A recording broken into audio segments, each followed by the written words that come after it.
tweeted again, and if we could put that up, I think you might be right. He says, he says this: Attorney General Jeff Sessions has taken a very weak position on Hillary Clinton crimes. Where are emails and DNC server and intel leakers? I mean, this sounds like the setup. He's done. This is what it's blaming. It's going to blame it on Hillary Clinton, not investigating her. After she's been investigated, this will be the predicate for it. Well, no, this is right after his Attorney General, Joe. Man. Well, it's remarkable. Clint, let me bring you in here. Donald Trump, and I'm trying to remember who, maybe it was Jonah Goldberg, it might have been Eric Erickson, but a strong conservative voice said over the past couple of days that every problem Donald Trump is having right now in the Russian investigation, and the reason he has Mueller, is because of one self-inflicted wound after another. He and Jared Kushner were pushing to fire James Comey. They should have known. And if they knew anything about Washington, they would have known. That would have just amped up the pressure on people like Rod Rosenstein and other professionals to actually find somebody like Mueller who's beyond reproach.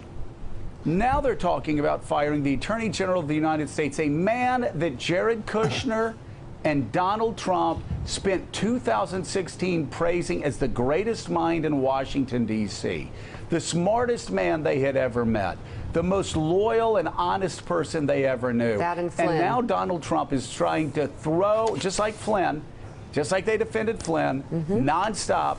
Now they're trying to throw the Attorney General of the United States overboard. A man who, by the way, let us not forget, Clint, a former member of the United States Senate with friends in the United States Senate. And it looks like, just as Donald Trump keeps making matters worse for himself by day trading, looks like he's going to do it again. And there is no doubt, as with the FBI director, the new FBI director, House Senate Republicans aren't going to allow anybody like Giuliani to get through the Senate, are they? They're going. So he'll have no Attorney General. I could name. You look at McCain. You look at Susan Collins. You look at Ben Sasse. I could name you 4 or 5 Republicans that aren't going to allow this to become a banana republic. So is this a case, Clint, where he's just going to make matters worse for himself? Yeah, again. I think the message is clear with this Trump team that if you're not a family member or a general, and if you jump on the Trump train, you're eventually going to end up under the Trump train. And he has done that consistently. You know, he's constantly run over people that have been loyal to him. He speaks of loyalty last night, but it's very much a one-way street. You know, he does not push loyalty back to them.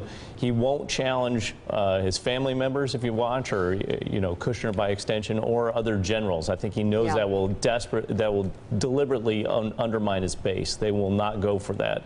But anyone else is part of the swamp, and if he can't compel them or sort of push them to do what he wants, then he's going to send them right to the exit doors. And I think that for our country, this is damaging, because if you want to go and serve your country and you hear those statements, we see low staffing at the State Department. We have major gaps at the Defense Department. Throughout the intelligence community, people are heading to the exit doors.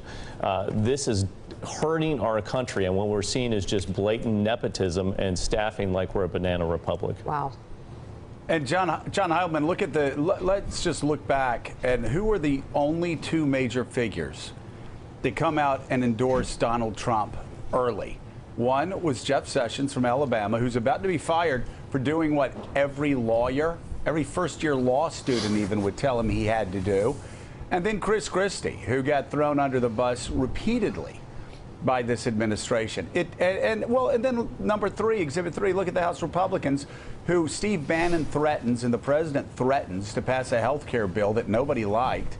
They pass it, and then he turns around and says the bill is mean-spirited a couple months later. Who would ever expect any loyalty back from this man? Right. Well, Joe, I mean, it's an extraordinary thing that's worth playing out now, and I think it's right to focus on how extraordinary this is. I mean, the president in the New York Times last week basically gave a vote of no confidence to his attorney general. He's had people on his surrogates out yesterday saying, oh, no, the president's fully behind Jeff Sessions. And then this morning we wake up and see this tweet, which is again, it's another just slap in the face to Sessions. And it's an extraordinary thing. Presidents are often frustrated with their attorneys general. We saw that with Bill Clinton and Janet Reno. We've seen it before because of the way the Attorney General has some degree of independence. Again, often frustrated, but never lashing out in this way. And again, it looks to me like President Trump is just trying to get Jeff Sessions to resign. So I want to ask Julie Pace, what is Jeff Sessions thinking? Last week, when Trump attacked him in the New York Times, people said Jeff Sessions will almost certainly resign now. Instead, the next morning, he came out and said, oh, no, I'm going to stay here. If you're Jeff Sessions and his allies in the Justice Department, you wake up to this today, and the president is again goading you to quit. How can you stay at the top of the Justice Department under these circumstances?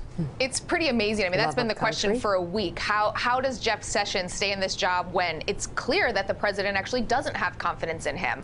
What we're told from Sessions' advisors, from his confidants, is he loves this job. You know, Jeff Sessions is this guy who, when he was in the Senate, kind of toiled in obscurity. He was pushing hardline immigration policies. He was a bit on his own until he latched on to the Trump campaign. And now he's sitting in this job. This is basically the pinnacle of his career. And he feels that separate from the Russia investigations, that he is pushing a proactive agenda on criminal justice, on immigration. So for him to walk away from this would be giving up, you know, basically his dream job right now. And he's going through the motions of what that would entail for him. But, you know, how long do you sit there and take this? And you know, what does it say about you if you're willing to be publicly humiliated by the president day after day like this? And big picture, Joe, it feels like he's treating Sessions and many others along the way in this administration like Rosie O'Donnell. Well, he doesn't understand that when he gets into a battle with, let's say, Rosie O'Donnell, right, back in 2005, 2006, and they're insulting each other back and forth, he still is in that mindset that those are two people that sparred back and forth, and you never really knew whether it was like how serious the routine was, but it made people that loved Rosie more. Love people that love Trump more, and it was just a media spectacle. He doesn't understand that when he's in Washington, D.C., and he is fighting his attorney general, and he is fighting Bob Mueller, and he is fighting James Comey, that this isn't a media game. This isn't something you don't just boost your ratings up. In fact, his ratings in Gallup in Washington, D.C., it's a completely different battle. And I know even Rosie O'Donnell would say that. This is not a game. This is not a media battle. And Clint, I wanted to talk about Jeff Sessions for a second.